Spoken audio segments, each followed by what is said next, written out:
शिकार कहानी मुंशी प्रेमचंद। फटे वस्त्रों वाली मुनिया ने रानी वसुधा के चांद से मुखड़े की ओर सम्मान भरी आंखों से देखकर राजकुमार को गोद में उठाते हुए कहा, हम गरीबों का इस तरह कैसे निबाह हो सकता है महारानी। मेरी तो अपने आदमी से एक दिन न पटे, मैं उसे घर में बैठने न दूं। ऐसी ऐसी गालियां सुनाओ कि छठी का दूध याद आ जाए। रानी वसुधा ने गंभीर विनोद के भाव से कहा, क्यों, वह कहेगा नहीं? तू मेरे बीच में बोलने वाली कौन है? मेरी जो इच्छा होगी वह करूंगा। तू अपना रोटी कपड़ा मुझसे लिया कर। तुझे मेरी दूसरी बातों से क्या मतलब? मैं तेरा गुलाम नहीं हूं। मुनिया 3 ही दिन से यहाँ लड़कों को खिलाने के लिए नौकर हुई थी। पहले 2-4 घरों में चौका बर्तन कर चुकी थी, पर रानियों से अदब के साथ बातें करना अभी न सीख पाई थी। उसका सूखा हुआ सांवला चेहरा उत्तेजित हो उठा।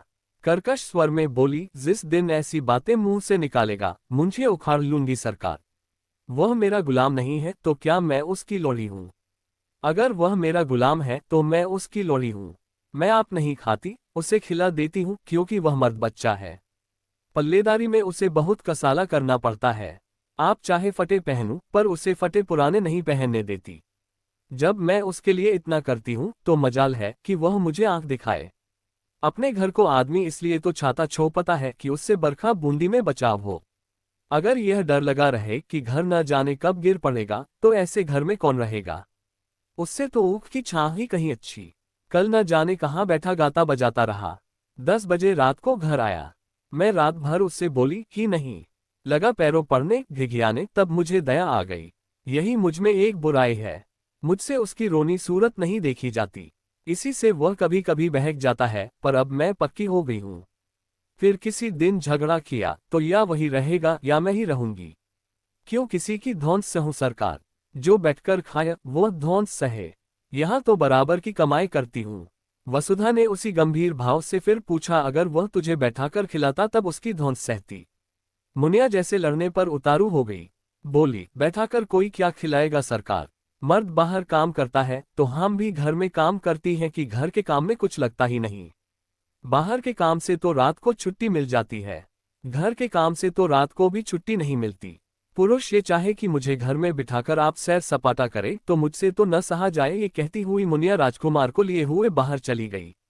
वसुधा ने थकी हुई रुआसी आंखों से खिड़की की ओर देखा।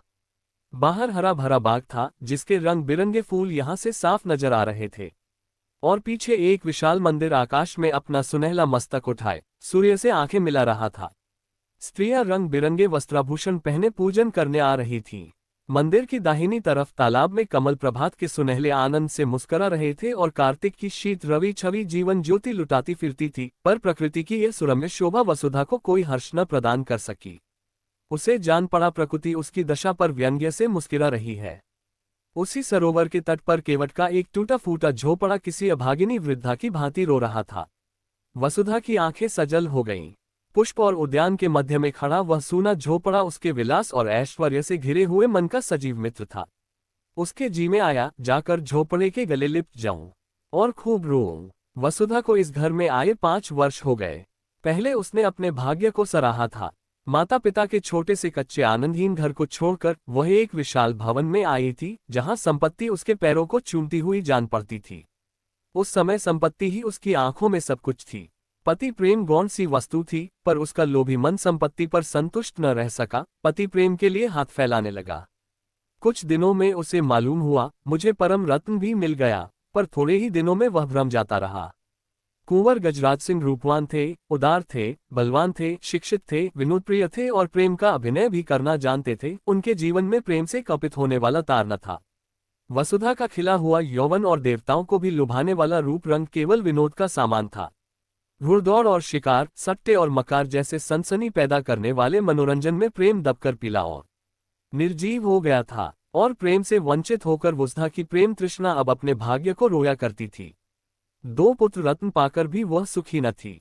कुंवर साहब 1 महीने से ज्यादा हुआ शिकार खेलने गए और अभी तक लौटकर नहीं आए। और यह ऐसा पहला ही अवसर न था। हाँ, अब उनकी अवधि बढ़ गई थी।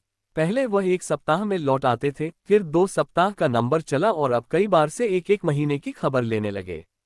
साल में 3-3 महीने शिकार की भेंट हो जाते थे। शिकार से लौटते तो घुड़दौड़ का राग छिड़ता।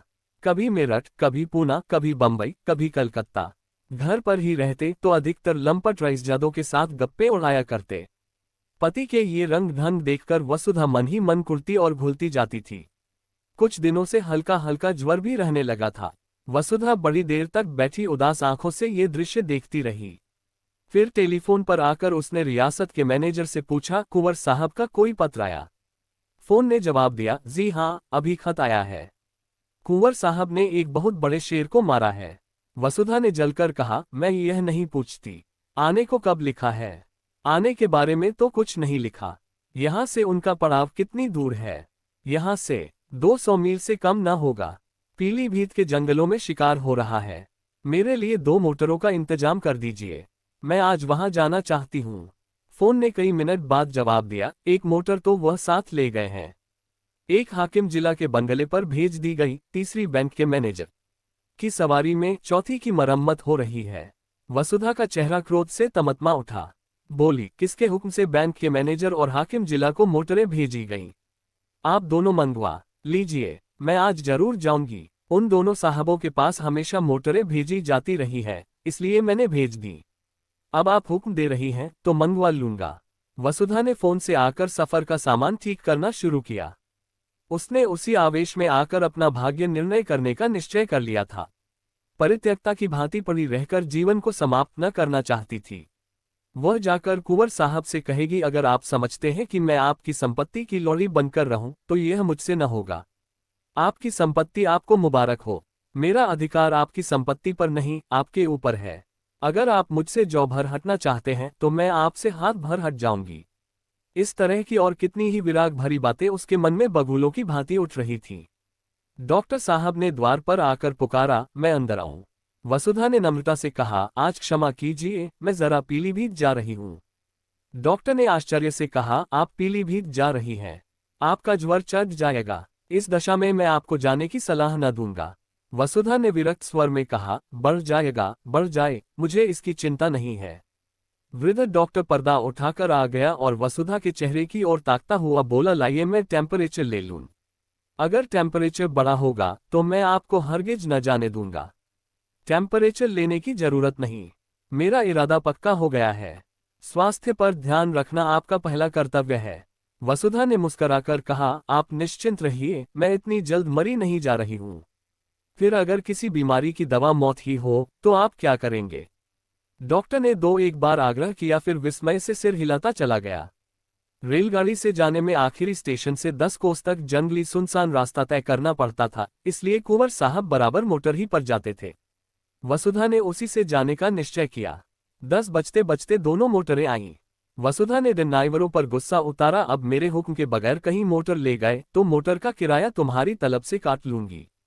अच्छी दिल लगी है, घर को रोए बन की गाय। हमने अपने आराम के लिए मोटरें रखी हैं, किसी की खुशामद करने के लिए नहीं। जिसे मोटर पर सवार होने का शौक हो मोटर खरीदे। यह नहीं कि हलवाई की दुकान देखी और दादे का फातिहा पढ़ने बैठ गए। वह चली तो दोनों बच्चे को नमुनाए, मगर जब मालूम हुआ कि अम्मा बड़ी दूर हवा को मारने जा रही हैं तो उनका यात्रा प्रेम ठंडा पड़ा। वसुधा ने आज सुबह से उन्हें प्यार न किया था। उसने जलन में सोचा, मैं ही क्यों इन्हें प्यार करूं, मैंने ही इनका ठेका लिया है। वह तो वहां जाकर चैन करे और मैं यहां इन्हें छाती से लगाए बैठी रहूं। लेकिन चलते समय माता का हृदय पुलक उठा। दोनों को बारी बारी से गोद में लिया, चूमा, प्यार किया और घंटे भर में लौट आने का वचन देकर वह सजल नेत्रों के साथ घर से निकली। मार्ग में भी उसे बच्चों की याद बार बार आती रही। रास्ते में कोई गांव आ जाता और छोटे छोटे बालक मोटर की दौड़ देखने के लिए घरों से निकल आते और सड़क पर खड़े होकर तालियां बजाते हुए मोटर का स्वागत करते, तो वसुधा का जी चाहता इन्हें गोद में उठाकर प्यार कर लूं। मोटर जितने वेग से आगे जा रही थी उतने ही वेग से उसका मन सामने के वृक्ष समूहों के पीछे की ओर उड़ा जा रहा था। कई बार इच्छा हुई घर लौट चलूं। जब उन्हें मेरी रत्ती भर परवाह नहीं है तो मैं ही क्यों उनकी फिक्र में प्राण दूं। जी चाहे आवे या न आवे, लेकिन एक बार पति से मिलकर उनसे खरी खरी बात करने के प्रलोभन को वह न रोक सकी। सारी देर थककर चूर चूर हो रही थी, ज्वर भी हो आया था, सिर पीड़ा से फटा पड़ता था, पर वह संकल्प से सारी बाधाओं को दबाए आगे बढ़ती जाती थी। यहाँ तक कि जब वह 10 बजे रात को जंगल के उस डाक बंगले में पहुंची तो उसे तन बदन की सुधि न थी। जोर का ज्वर चढ़ा हुआ था। शोर की आवाज सुनते ही कुंवर साहब निकल आए और पूछा, तुम यहाँ कैसे आए जी? कुशल तो है? शोफा ने समीप आकर कहा, रानी साहब आई है हुजूर। रास्ते में बुखार हो आया, बेहोश पड़ी हुई हैं। कुंवर साहब ने वहीं खड़े कठोर स्वर में पूछा, तो तुम उन्हें वापस क्यों न ले गए? क्या तुम्हें मालूम नहीं था यहाँ कोई वैद्य हकीम नहीं है? शोफा ने सिटपिटाकर जवाब दिया, हुजूर वह किसी तरह मानती ही न थी, तो मैं क्या करता? कुंवर साहब ने डांटा, चुप रहो जी, बातें न बनाओ। तुमने समझा होगा, शिकार की बहार देखेंगे और पड़े पड़े सोएंगे। तुमने वापस चलने को कहा ही न होगा। शोफा, वह मुझे डांटती थी हुजूर। तुमने कहा था। मैंने कहा तो नहीं हुजूर। बस तो चुप रहो, मैं तुमको भी पहचानता हूँ। तुम्हें मोटर लेकर इसी वक्त लौटना पड़ेगा। और कौन कौन साथ है? शोफा ने दबी हुई आवाज में कहा, एक मोटर पर बिस्तर और कपड़े हैं, एक पर खुद रानी साहब हैं। यानी और कोई साथ नहीं है? हुजूर, मैं तो हुक्म का ताबेदार हूँ। बस चुप रहो। यो झल्लाते हुए कुंवर साहब वसुधा के पास गए और आहिस्ता से पुकारा। जब कोई जवाब न मिला तो उन्होंने धीरे से उसके माथे पर हाथ रखा। सिर गर्म तवा हो रहा था। उस ताप ने मानो उनकी सारी क्रोध ज्वाला को खींच लिया। लपक कर बंगले में आए, सोए हुए आदमियों को जगाया, पलंग बिछवाया, अचेत वसुधा को गोद में उठाकर कमरे में लाए और पलंग पर लिटा दिया। फिर उसके सिरहाने खड़े होकर उसे व्यथित नेत्रों से देखने लगे। उस धूल से भरे मुखमंडल और बिखरे हुए रजरंजित केशों में आज उन्होंने आग्रहमय प्रेम की झलक देखी। अब तक उन्होंने वसुधा को विलासिनी के रूप में देखा था, जिसे उनके प्रेम की परवाह न थी, जो अपने बनाव सिंगार ही में मगन थी। आज धूल के पाउडर और पोमेड में वह उसके नारीत्व का दर्शन कर रहे थे। उसमें कितना आग्रह था, कितनी लालसा थी। अपनी उड़ान के आनंद में डूबी हुई, अब वह पिंजरे के द्वार पर आकर पंख फड़फड़ा रही थी। पिंजरे का द्वार खुलकर क्या उसका स्वागत न करेगा? रसोइये ने पूछा, क्या सरकार अकेले आई है? कुंवर साहब ने कोमल कंठ से कहा, हाँ जी, और क्या? इतने आदमी हैं, किसी को साथ न लिया। आराम से रेलगाड़ी से आ सकती थी। यहाँ से मोटर भेज दी जाती। मन ही तो है। कितने जोर का बुखार है कि हाथ नहीं रखा जाता। जरा सा पानी गर्म करो और देखो, कुछ खाने को बना लो। रसोइये ने सोचा, ठाकुर सोहाती की 100 कोस की दौड़ बहुत होती है सरकार। सारा दिन बैठे बैठे बीत गया। कुंवर साहब ने वसुधा के सिर के नीचे तकिया सीधा करके कहा, कचूमर तो हम लोगों का निकल जाता है। 2 दिन तक कमर नहीं सीधी होती, फिर इनकी क्या बात है? ऐसी बेहुदा सड़क दुनिया में ना होगी। ये कहते हुए उन्होंने एक शीशी से तेल निकाला और वसुधा के सिर में मलने लगे। वसुधा का ज्वर 21 दिन तक न उतरा। घर के डॉक्टर आए। दोनों बालक, मुनिया, नौकर चाकर सभी आ गए। जंगल में मंगल हो गया। वसुधा खाट पर पड़ी पड़ी कुंवर साहब की शुश्रूषाओं में अलौकिक आनंद और संतोष का अनुभव किया करती। वह दोपहर दिन चढ़े तक सोने के आदी थे। कितने सवेरे उठते, उसके पथ्य और आराम की जरा जरा सी बातों का कितना ख्याल रखते। जरा देर के लिए स्नान और भोजन करते, जाते, फिर आकर बैठ जाते। एक तपस्या सी कर रहे थे। उसका स्वास्थ्य बिगड़ता जाता था। चेहरे पर स्वास्थ्य की लाली न थी। कुछ व्यस्त से रहते थे। एक दिन वसुधा ने कहा, तुम आजकल शिकार खेलने क्यों नहीं जाते? मैं तो शिकार खेलने ही आई थी, मगर न जाने किस बुरी साइड से चली कि तुम्हें इतनी तपस्या करनी पड़ गई। अब मैं बिल्कुल अच्छी हूँ। जरा आईने में अपनी सूरत तो देखो। कुंवर साहब को इतने दिनों शिकार का कभी ध्यान ही न आया था। इसकी चर्चा ही न होती थी। शिकारियों का आना जाना, मिलना जुलना बंद था। एक बार साथ के एक शिकारी ने किसी शेर का जिक्र किया था। कुंवर साहब ने उसकी ओर कुछ ऐसी कड़वी आंखों से देखा कि वह सूख सा गया। वसुधा के पास बैठने, उससे कुछ बातें करके उसका मन बहलाने, दवा और पथ्य बनाने में ही उन्हें आनंद मिलता था। उनका भोग विलास जीवन के इस कठोर व्रत में जैसे बुझ गया। वसुधा की एक हथेली पर अंगुलियों से रेखा खींचने में मग्न थे। शिकार की बात किसी और के मुंह से सुनी होती तो फिर उसी आग्नेय नेत्रों से देखते। वसुधा के मुंह से यह चर्चा सुनकर उन्हें दुख हुआ। वह उन्हें इतना शिकार का आसक्त समझती है। अमर्ष भरे स्वर में बोले, हाँ, शिकार खेलने का इससे अच्छा और कौन अवसर मिलेगा? वसुधा ने आग्रह किया, मैं तो अब अच्छी हूँ, सच देखो। आईने की ओर दिखाकर, मेरे चेहरे पर वह पीलापन नहीं रहा। तुम अलबत्ता बीमार से हो जाते हो, जरा मन बहल जाएगा। बीमार के पास बैठने से आदमी सचमुच बीमार हो जाता है। वसुधा ने साधारण सी बात कही थी, पर कुंवर साहब के हृदय पर वह चिनगारी के समान लगी। इधर वह अपने शिकार के खबत पर कई बार पछता चुके थे। अगर वह शिकार के पीछे यूं न पड़ते तो वसुधा यहाँ क्यों आती और क्यों बीमार पड़ती? उन्हें मन ही मन इसका बड़ा दुख था। इस वक्त कुछ न बोले, शायद कुछ बोला ही न गया। फिर वसुधा की हथेली पर रेखाएं बनाने लगे। वसुधा ने उसी सरल भाव से कहा, अब कि तुमने क्या क्या तोहफे जमा किए, जरा मंगाओ देखूं। उनमें से जो सबसे अच्छा होगा उसे मैं ले लूंगी। अब कि मैं भी तुम्हारे साथ शिकार खेलने चलूंगी। बोलो, मुझे ले चलोगे न? मैं मानूंगी नहीं। बहाने मत करने लगना। अपने शिकारी तोहफे दिखाने का कुंवर साहब को मरज था। सैकड़ों ही खालें जमा कर रखी थीं। उनके कई कमरों में फर्श, गद्दे, कोच, कुर्सियां, मुड़े सब खालों ही के थे। ओढ़ना और बिछौना भी खालों ही का था। बाघंबरों के कई सूट बनवा रखे थे। शिकार में वही सूट पहनते थे। अब की भी बहुत से सींग, सिर, पंजे, खाले जमा कर रखी थीं। वसुधा का इन चीजों से अवश्य मनोरंजन होगा। यह न समझे कि वसुधा ने सिंह द्वार से प्रवेश न पाकर चोर दरवाजे से घुसने का प्रयत्न किया है। जाकर वह चीजें उठवा लाए, लेकिन आदमियों को पर्दे की आड़ में खड़ा करके पहले अकेले ही उसके पास गए। डरते थे कहीं मेरी उत्सुकता वसुधा को बुरी न लगे। वसुधा ने उत्सुक होकर पूछा, चीजें नहीं लाए? लाया हूं, मगर कहीं डॉक्टर साहब न हो। डॉक्टर ने पढ़ने लिखने को मना किया था। तोहफे लाए गए। कुंवर साहब एक एक चीज निकालकर दिखाने लगे। वसुधा के चेहरे पर हर्ष की ऐसी लाली हफ्तों से न दिखी थी, जैसे कोई बालक तमाशा देखकर मगन हो रहा हो। बीमारी के बाद हम बच्चों की तरह जिद्दी, उतने ही आतुर, उतने ही सरल हो जाते हैं। जिन किताबों में भी मन न लगा हो, वह बीमारी के बाद पढ़ी जाती हैं। वसुधा जैसे उल्लास की गोद में खेलने लगी। चीतों की खालें थीं, बाघों की, मृगों की, शेरों की। वसुधा हर एक खाल नई उमंग से देखती, जैसे बायोस्कोप के एक चित्र के बाद दूसरा चित्र आ रहा हो। कुंवर साहब एक एक तोहफे का इतिहास सुनाने लगे। ये जानवर कैसे मारा गया, उसके मारने में क्या क्या बाधाएं पड़ी, क्या क्या उपाय करने पड़े, पहले कहाँ गोली लगी आदि। वसुधा हर एक की कथा आंखें फाड़ फाड़ कर सुन रही थी। इतना सजीव, स्फूर्ति में आनंद उसे आज तक किसी कविता, संगीत या आमोद में भी न मिला था। सबसे सुंदर एक सिंह की खाल थी। वही उसने छांटी। कुंवर साहब की यह सबसे बहुमूल्य वस्तु थी। उसे अपने कमरे में लटकाने को रखे हुए थे। बोले, तुम बाघंबरों में से कोई ले लो, ये तो कोई अच्छी चीज नहीं। वसुधा ने खाल को अपनी ओर खींचकर कहा, रहने दीजिए अपनी सलाह, मैं खराब ही लूंगी। कुंवर साहब ने जैसे अपनी आंखों से आंसू पोंछकर कहा, तुम वही ले लो, मैं तो तुम्हारे ख्याल से कह रहा था। मैं फिर वैसा ही मार लूंगा। तो तुम मुझे चकमा क्यों देते थे?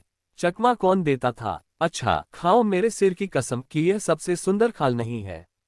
कुंवर साहब ने हार की हंसी हंसकर कहा, कसम क्यों खाएं, इस एक खाल के लिए ऐसी ऐसी 1,00,000 खालें हो तो तुम्हारे ऊपर न्यौछावर कर दूं। जब शिकारी सब खाले लेकर चला गया तो कुंवर साहब ने कहा, मैं इस खाल पर काले ऊन से अपना समर्पण लिखूंगा। वसुधा ने थकान से पलंग पर लेटते हुए कहा, अब मैं भी शिकार खेलने चलूंगी। फिर वह सोचने लगी, वह भी कोई शेर मारेगी और उसकी खाल पतिदेव को भेंट करेगी। उस पर लाल ऊन से लिखा जाएगा, प्रियतम।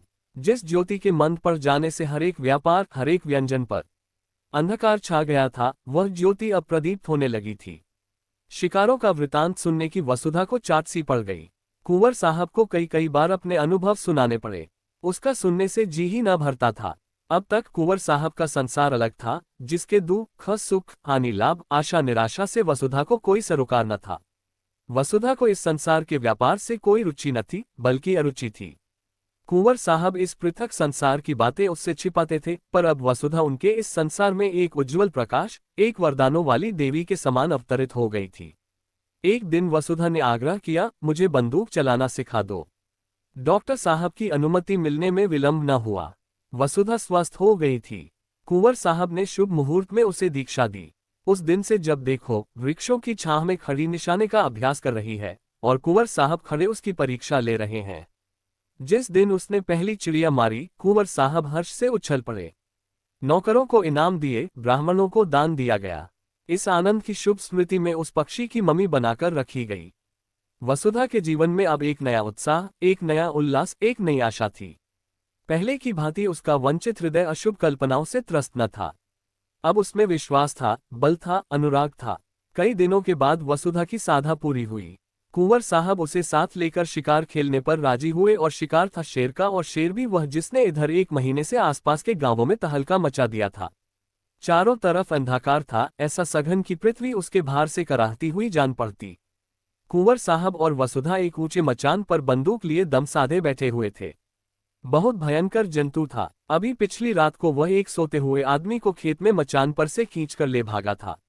उसकी चालाकी पर लोग दांतों तले अंगुली दबाए थे।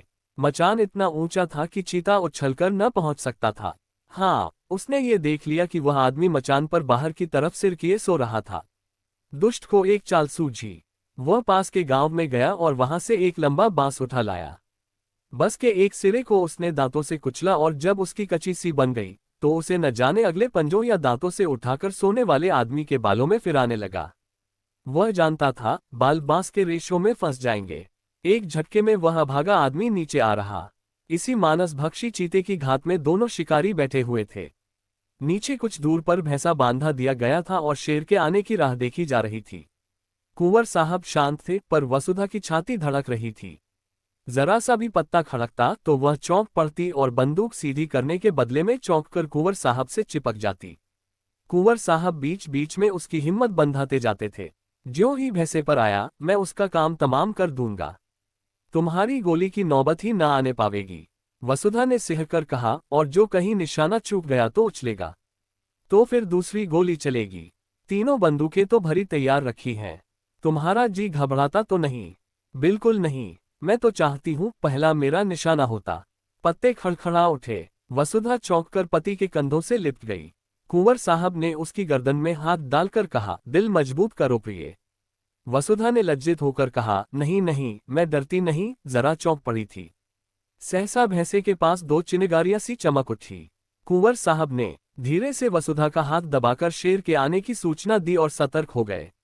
जब शेर भैंसे पर आ गया तो उन्होंने निशाना मारा। खाली गया। दूसरा फैर किया। चीता जख्मी तो हुआ पर गिरा नहीं। क्रोध से पागल होकर इतनी जोर से गर्जा कि वसुधा का कलेजा दहल उठा। कुंवर साहब तीसरा फैर करने जा रहे थे कि चीते ने मचान पर जस्त मारी। उसके अगले पंजों के धक्के से मचान ऐसा हिला कि कुंवर साहब हाथ में बंदूक लिए झोंके से नीचे गिर पड़े। कितना भीषण अवसर था। अगर एक पल का भी विलंब होता तो कुंवर साहब की खैरियत न थी। शेर की जलती हुई आंखें वसुधा के सामने चमक रही थीं। उसकी दुर्गंध में सांस देह में लग रही थी। हाथ पांव फूले हुए थे। आंखें भीतर को सिकुड़ी जा रही थीं, पर इस खतरे ने जैसे उसकी नाड़ियों में बिजली भर दी। उसने अपनी बंदूक संभाली। शेर के और उसके बीच में 2 हाथ से ज्यादा अंतर न था। वह उचककर आना ही चाहता था कि वसुधा ने बंदूक की नली उसकी आंखों में डालकर बंदूक छोड़ी। धाएं। शेर के पंजे ढीले पड़े। नीचे गिर पड़ा। अब समस्या भीषण थी। शेर से 3-4 कदम पर ही कुंवर साहब गिरे पड़े थे। शायद चोट ज्यादा आई हो। शेर में अगर अभी दम है तो वह उन पर जरूर वार करेगा। वसुधा के प्राण आंखों में थे और बल कलाइयों में। इस वक्त कोई उसकी देह में भाला भी चुभ देता तो उसे खबर न होती। वह अपने होश में न थी। उसकी मूर्छा ही चेतना का काम कर रही थी। उसने बिजली की बत्ती जलाई। देखा शेर उठने की चेष्टा कर रहा है। दूसरी गोली सिर पर मारी और उसके साथ ही रिवाल्वर लिए नीचे कूदी। शेर जोर से गुर्राया। वसुधा ने उसके मुंह के सामने रिवाल्वर खाली कर दिया। कुंवर साहब सैभल कर खड़े हो गए। दौड़कर उसे छाती से चिपटा लिया। अरे यह क्या? वसुधा बेहोश थी। भय उसके प्राणों को मुट्ठी में लिए उसकी आत्मरक्षा कर रहा था। भय के शांत होते ही मूर्छा आ गई। 3 घंटों के बाद वसुधा की मूर्छा टूटी। उसकी चेतना अब भी उन्हीं भयप्रद परिस्थितियों में विचर रही थी। उसने धीरे से डरते डरते आंखें खोली। कुंवर साहब ने पूछा, कैसा जी है प्रिय? वसुधा ने उनकी रक्षा के लिए दोनों हाथों का घेरा बनाते हुए कहा, वहां से हट जाओ। ऐसा ना हो झपट पड़े। कुंवर साहब ने हंसकर कहा, शेर कब का ठंडा हो गया। वह बरामदे में पड़ा है। ऐसे डील डोल का और इतना भयंकर सिंह मैंने नहीं देखा। वसुधा, तुम्हें चोट तो नहीं आई? कुंवर, बिल्कुल नहीं। तुम कूद क्यों पड़ी? पैरों में बड़ी चोट आई होगी। तुम जीती कैसे बची, यह आश्चर्य है। मैं तो इतनी ऊंचाई से कभी न कूद सकता। वसुधा ने चकित होकर कहा, मैं कहाँ कूदी? शेर मचान पर आया, इतना याद है। उसके बाद क्या हुआ मुझे कुछ याद नहीं। कुंवर को भी विस्मय हुआ, वाह, तुमने उस पर 2 गोलियां चलाईं। जब वह नीचे गिरा तो तुम भी कूद पड़ी और उसके मुंह में रिवाल्वर की नली ठूंस दी। बस वहीं ठंडा हो गया। बड़ा बेहया जानवर था। अगर तुम चूक जाती तो वह नीचे आते ही मुझ पर जरूर चोट करता। मेरे पास तो छुरी भी न थी। बंदूक हाथ से छूटकर दूसरी तरफ गिर गई थी। अंधेरे में कुछ सुझाई न देता था। तुम्हारे ही प्रभाव से इस वक्त मैं यहाँ खड़ा हूँ। तुमने मुझे प्राण दान दिया। दूसरे दिन प्रातःकाल यहाँ से कूच हुआ। जो घर वसुधा को फाड़े खाता था उसमें आज जाकर ऐसा आनंद आया जैसे किसी बिछुड़े मित्र से मिली हो। हर एक वस्तु उसका स्वागत करती हुई मालूम होती थी। जिन नौकरों और लौंडियों से वह महीनों से सीधे मुंह न बोली थी, उनसे वह आज हंस हंसकर कुशल पूछती और गले मिलती थी, जैसे अपनी पिछली रुखाइयों की कटौती कर रही हो। संध्या का सूर्य आकाश के स्वर्ण सागर में अपनी नोक खेता हुआ चला जा रहा था। वसुधा खिड़की के सामने कुर्सी पर बैठकर सामने का दृश्य देखने लगी। उस दृश्य में आज जीवन था, विकास था, उन्माद था। केवट का वह सूना झोपड़ा भी आज कितना सुहावना लग रहा था। प्रकृति में मोहिनी भरी हुई थी। मंदिर के सामने मुनिया राजकुमारों को खिला रही थी। वसुधा के मन में आज कुलदेव के प्रति श्रद्धा जागृत हुई, जो बरसों से पड़ी सो रही थी। उसने पूजा के सामान मंगवाए और पूजा करने चली। आनंद से भरे भंडार से अब वह कुछ दान भी कर सकती थी। जलते हुए हृदय से ज्वाला के सिवा और क्या निकलती। उसी वक्त कुंवर साहब आकर बोले, अच्छा, पूजा करने जा रही हो? मैं भी वहीं जा रहा था। मैंने एक मनौती मान रखी है। वसुधा ने मुस्कुराती हुई आंखों से पूछा, कैसी मनौती है? कुंवर साहब ने हंसकर कहा, यह न बताऊंगा।